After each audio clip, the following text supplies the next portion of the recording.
Hi friend, welcome to my YouTube channel. ನೀವು ಇನ್ನೂ ನನ್ನ ಚಾನಲ್ನ ಸಬ್ಸ್ಕ್ರೈಬ್ ಮಾಡಿಲ್ಲ ಅಂದರೆ ಪ್ಲೀಸ್ ಸಬ್ಸ್ಕ್ರೈಬ್ ಮಾಡಿ, ಒಂದು ಲೈಕ್ ಮಾಡಿ. ಬನ್ನಿ ಇವತ್ತಿನ ದಿನ ಬಿಸಿ ಬಿಸಿ ಕ್ಯಾಪ್ಸಿಕಮ್ ಬಜ್ಜಿ ಮಾಡೋದು ಹೇಗೆ ಅಂತೇಳಿ ನೋಡೋಣ. ಮಳೆಗಾಲ ಕಾಫಿ ಜೊತೆಗೆ ತುಂಬ ಚೆನ್ನಾಗಿರುತ್ತೆ ಫ್ರೆಂಡ್. ಇದು ಒಂದು ಸರಿ ಟ್ರೈ ಮಾಡಿ. ಒಂದು ಬಟ್ಲು ತಗೊಂಡು ಒಂದು ಬಟ್ಲಾಗಷ್ಟು ಕಡಲೆ ಹಿಟ್ಟನ್ನು ಹಾಕ್ಕೊಳ್ಳಿ. ಕಡಲೆ ಹಿಟ್ಟಿಗೆ ಸ್ವಲ್ಪ ಒಂದು ಸ್ಪೂನ್ ಆಗೋಷ್ಟು ಚಿರೋಟಿ ರವೆನ ಹಾಕ್ಕೊಳ್ಳಿ. ಚಿರೋಟಿ ರವೆ ಹಾಕೋದ್ರಿಂದ ತುಂಬ ಕ್ರಿಸ್ಪಿಯಾಗಿ ಬರುತ್ತೆ.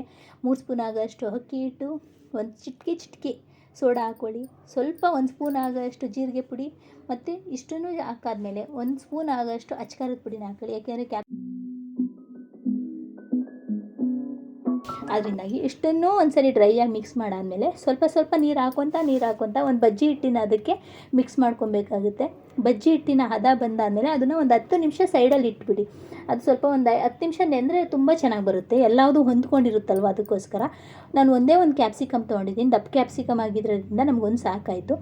ಒಂದು ಕ್ಯಾಪ್ಸಿಕಮ್ ತೊಗೊಂಡು ಅದನ್ನು ನೀಟಾಗಿ ಬೀಜಗಳೆಲ್ಲ ತೊಗೊಂಡು ಈ ಥರ ಉದ್ದುದ್ದು ಕಟ್ ಮಾಡ್ಕೊಳ್ಳಿ. ನಿಮಗೆ ದಪ್ಪ ಎಷ್ಟು ಬೇಕಷ್ಟು ನೋಡಿ ಕಟ್ ಮಾಡ್ಕೊಳ್ಳಿ. ಕಟ್ ಮಾಡ್ಕೊಂಡಾದಮೇಲೆ ಅದನ್ನು ಹಚ್ಚಿ ಈ ಥರ ಎಣ್ಣೆಗೆ ಬಿಟ್ಟಾದಮೇಲೆ ಒಂದು 5 ನಿಮಿಷ ಕೈ ಆಡಿಸ್ತಾನೇ ಈ ಥರ ಬೇಯಿಸ್ತಾ ಇದೆ ಫ್ರೆಂಡ್. ಎಣ್ಣೆ ಇದಾಗಲ್ಲ, ಕೈ ಅವಾಗ ಆಡಿಸ್ತಾ ಇದ್ದರೆ ಎಣ್ಣೆ ಥಂಡಿ ಆದಂಗೆ ಬೇಯೋದು ನಿಧಾನ ಆಗುತ್ತೆ. ಬಜ್ಜಿನೂ ಅಷ್ಟು ಚೆನ್ನಾಗಿ ಬರಲ್ಲ. ನೋಡಿ ಫ್ರೆಂಡ್, ನೀವೇ ನೋಡ್ತಾ ಇದ್ದೀವಿ ಎಷ್ಟು ಚೆನ್ನಾಗಿದೆ, ಎಷ್ಟು ಕ್ರಿಸ್ಪಿಯಾಗಿದೆ ಅಂತೇಳಿ.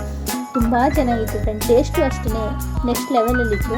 ಬೇಕಾದರೆ ನೀವು ಇದಕ್ಕೆ ಶುಂಠಿ ಬೆಳ್ಳುಳ್ಳಿ ಪೇಸ್ಟನ್ನು ಯೂಸ್ ಮಾಡ್ಬೋದು. ತುಂಬ ಚೆನ್ನಾಗಿರುತ್ತೆ ಶುಂಠಿ ಬೆಳ್ಳುಳ್ಳಿ ಪೇಸ್ಟ್ ಹಾಕೋದ್ರಿಂದ. ಬಟ್ ನಮ್ಮ ಹಸ್ಬೆಂಡ್ಗೆ ಇಷ್ಟ ಆಗಲ್ಲ ಅಂತೇಳಿ ನಾನು ಹಾಕಿಲ್ಲ ಅಷ್ಟೇ.